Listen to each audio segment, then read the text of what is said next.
해외로 지금 외교 상황도 그렇고 우크라이나 상황이 심상치가 않고요. 오늘 드디어 또 북한이 네. 뭐 ICBM일 겁니다. 고각 발사를 했는데 네. 그래도 북한에서 고각 발사를 했다 하는 것은 ICBM을 발사를 하면서도 미국을 자극하는 것은 피했다. 네. 저는 그렇게 해석합니다. 아, 일단은 예, 그렇죠. 그렇게 만약 작동을 했다. 미국 태평양을 향해서 쏘았으면은 그렇죠. 예. 미국이 지금 철렁하죠. 그렇지만 이번 대선 과정에서 네. 트럼프가 약간 유리해졌다. 저는 그렇게 봅니다. 아, 트럼프가 유리한 상황. 북한이 뭐 거기에 맞춰가지고 또 도발하는 그렇죠. 그런 부분도 예. 있는데. 그러니까 예. 바이든 대통령 때 중간 선거 상하원 중간 선거 때 그때 바이든 대통령이 이긴다 예. 했으면은 ICBM이나 핵실험을 했을 거예요. 그런데 그때 이제 모든 언론이 여론조사가 바이든이 진다, 네. 민주당이 진다 했는데 선거 결과는 민주당이 이겨버렸잖아요. 그러니까 북한도 판단을 잘 못했는데 네. 이번 대선 전에 만약 트럼프가 약하다 했으면은 ICBM 7차 핵실험 할 거예요. 그것은 CIA나 우리 국정원이나 똑같이 발표를 한 거예요. 그런데 지금 트럼프가 의외로 치고 올라오니까 지금 뭐 트럼프냐 해리스냐 지금 네. 헷갈리잖아요. 1, 2% 차이로. 그렇기 때문에 ICBM을 미국을 자극 약간 하면서 네. 트럼프한테 유리한 여건을 조성해 줬다. 저는 그렇게 보고 대통령 선거가 끝나면은 해리스가 되든 트럼프가 되든 네. 제 7차 핵실험은 한다. 이렇게 봅니다. 야, 이 남북 관계가 이렇게 긴장이 이렇게 고조가 되면은 우리 접경 지역 주민들도 마찬가지고 우리 대한민국 전체 경제도 지금 주식시장도 워낙 안 좋은데 또 그게 더 안 좋아지지 않을까 걱정이 더 있습니다. 나쁘죠. 네. 지금 러시아가 우크라이나하고 전쟁하기 때문에 직접적인 피해가 우리가 러시아에서 네. 현대자동차가 삼성, 대우, 공장을. 이 조선 네. 3사가 얼마나 많은 손해를 보고 있어요. 가전. 그럼요.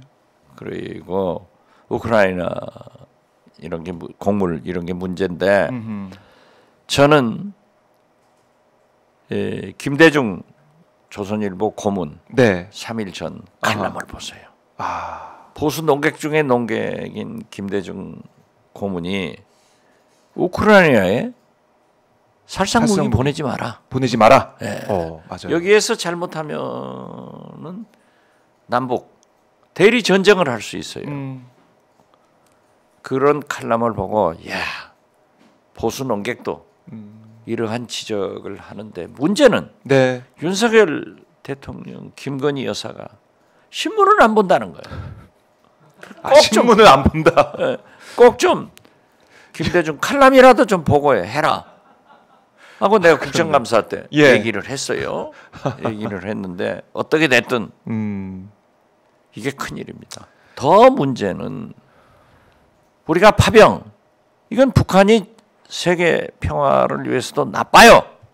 우리 그렇죠. 민주당 제가 네. 민주당 안보상황점검위원회 위원장 아니에요. 네. 우리도 세 차례 회의를 해서 네. 국회 결의안 내자 하고 초안을 지도부에 올려놨습니다만은 네. 어떻게 됐든 파병은 나빠요.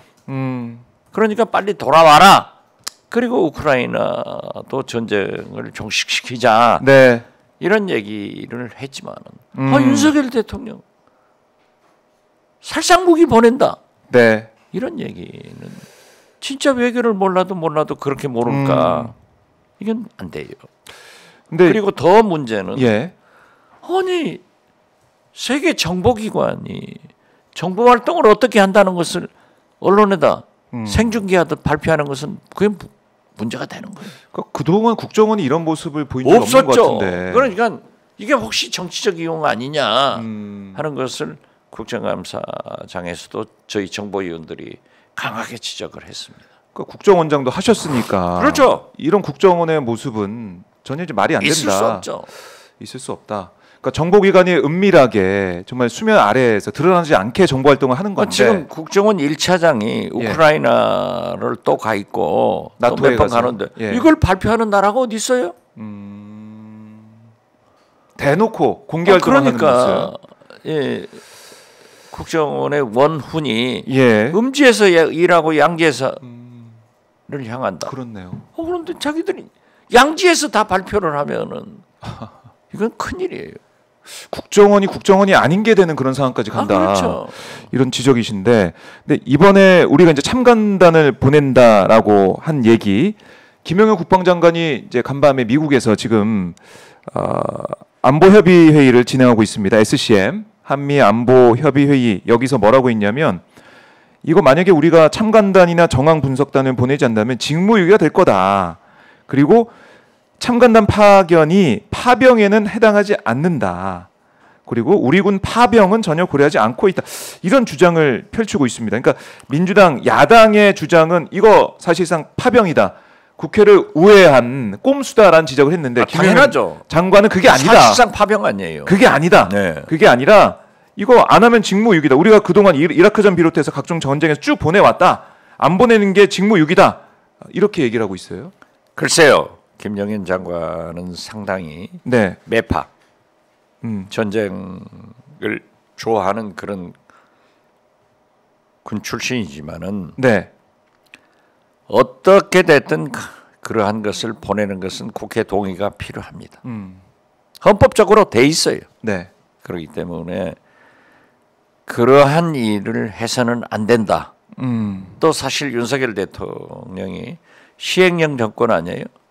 법안은 무시하고 시행령 만들어가지고 규칙 만들어가지고 해버리는데 그런 일을 하면은 정부가 역풍 맞는다. 저는 그렇게 봅니다.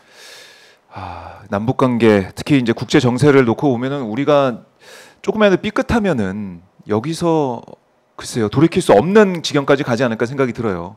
제가 SNS에 밝혔지만은 제가 만나본 김정일, 김정은, 특히 김정일은요 자기 아버지 김일성 수령으로부터 두 가지 유언을 받았다. 첫째도 미국과 수교를 해서 체제 안정을 보장을 받아라. 두 번째 미국과로부터 경제적 해제를 받아서 경제를 발전시켜라. 다 미국이에요. 그리고 김정일은 김대중 대통령에게도 얘기를 했지만은 저에게도 두 달 있다가 만나가지고도 일본, 중국, 러시아를 아주 싫어해요. 이 사람들은 항상 우리 한반도를 침범하려고 했고 식민지 했는데 미국은 역사적으로 지리적으로 그런 거 안 했다. 심지어 통일되더라도 미군이 한반도에 주둔해야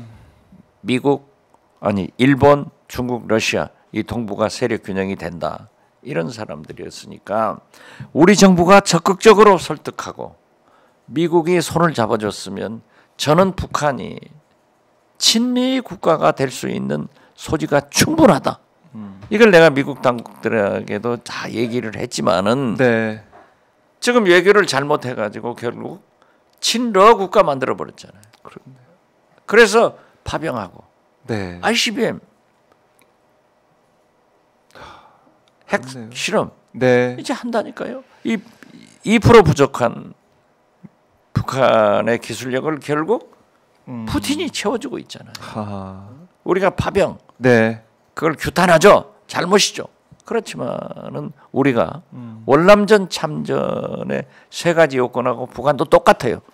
첫째, 경제적으로 군인들을 많이 벌어오잖아요.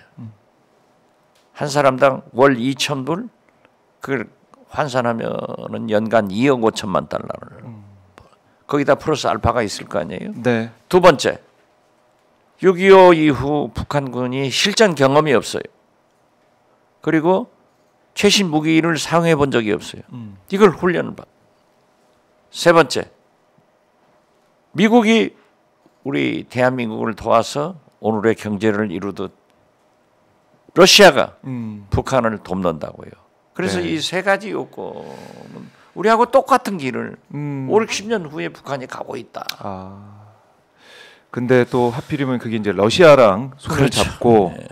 우리 안보 상황에 있어서는 좋지 않은 그런 국면으로 가고 있기 때문에 너무 걱정인데. 아니 그러니까 북한은요. 김일성, 김정일, 김정은 다 러시아와 중국 여기서 줄타기를 해가지고 맞아요. 한 번은 중국하고 딱 붙어가지고 빨아먹고 지금은 러시아하고 딱 붙어서 네. 모든 경제 지원, 원유 다 받잖아요. 네. 식량. 북한의 식량 문제 있다는 소리 지금 없잖아요. 그렇네요. 저는 막대한 식량과 석유, 무기, 신기술이 푸틴이 주고 있다. 네. 최선희 지금 북한 외무상이 러시아 갔잖아요. 예. 많이 받아올 거예요. 나는 파병한 북한 군인들의 처우 개선 문제 등을 네. 상당히 요구할 것이다. 아하. 그렇게 봐요. 그래요. 그럼 이런 국제 정세에서 우리가 어떤 역할을 해야 되느냐? 한반도 우리 윤석열 대통령 어떻게 해야 되느냐? 가장 중요한 것은 미국 대통령 선거 결과를 봐야 됩니다. 만약 트럼프가 되면은 달라지고 네. 특히 트럼프는 이스라엘이나 우크라이나에 무기 지원을 하지 않겠다. 그러니까요. 종전이 되는 거예요. 그러면 전쟁이 끝날 것 같은데. 그러면 우리 윤석열 대통령 말씀한 대로 살상 무기 보냈다가 우리는 어떻게 되는 거예요? 그렇네. 그래서 김대중 대통령이 말씀하십니다. 우리나라는 지정학적으로 코앞에 있는 네. 나라가 인구가 제일 많은 돈이 제일 많은 나라다.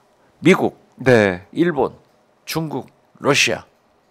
그렇기 때문에 외교만 잘하면은 우리 안전 보장이 되고 경제적으로 돈을 벌 수 있다. 네. 지금 딱 중국과 러시아를 버려버리니까 더 우리 경제가 나쁜 거예요. 아니 지금 경제가 말이 좋아요. 됩니까? 예. 말이 돼요? 0.1% 성장했어요. 자 수출도 네. 0.4% 신장밖에 안 했어요. 수출이 꺾였어요. 성장세가. 꺾였어요. 서민 경제 네. 아까 김장 배추가 배추. 어떤 문제가 있어요. 이런데 지금 삼성전자마저도 네. 완전히 어려워지잖아요. 이런 것을 대통령이 직시하고 민생을 경제를 네. 그리고 평화를 해야 되는데 저렇게 전쟁만 하자고 하면은 만약 네. 우크라이나에서 남북 간에 대리 전쟁 하다가 이게 한반도로 오면 어떻게 돼요? 큰일 납니다. 그래서 저는 제발 네. 윤석열 대통령이 거듭 말씀드리지만 조선일보 김대중 고문의 칼럼만 한번 읽어봐라. 그렇게 말씀드려요. 누가 이제 옆에서 오마이뉴스는 조선일보 얘기하면 좀 싫어하지만은 잘한 건 잘한 거예요.